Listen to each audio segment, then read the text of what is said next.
জামাত জোট যদি মেজরিটি পায় তাহলে আমি বিষ খাবো।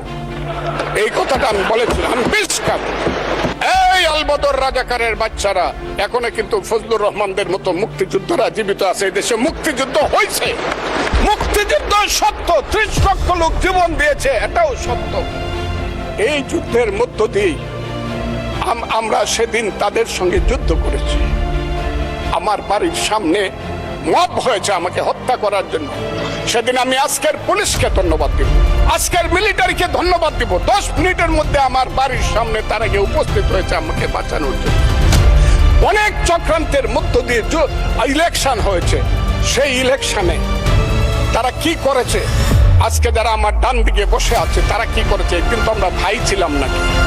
তারা যা করেছে সেটা কল্পনা করার মতো না। যত চক্রান্ত করেছে, সেই চক্রান্তের ভিতর দিয়ে যখন তারা প্রচার করতে শুরু করলো তারা বাংলায় 2/3 মেজরিটি পেয়ে তারা পাস করবে, আমি হতভাগা ফজলুর রহমান বলেছিলাম জামাত জোট যদি মেজরিটি পায় তাহলে আমি বিষ খাবো।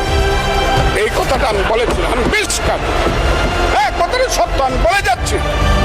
এবং তারা কোনোদিন যুদ্ধে জয়লাভ করতে পারে না, রাজনৈতিক যুদ্ধে, কারণ তাদের পূর্বপুরুষ বাংলাদেশ চায় নাই। বাংলাদেশ যদি থাকে, এই বাংলায় শুধু বেলিচা মিলিয়ার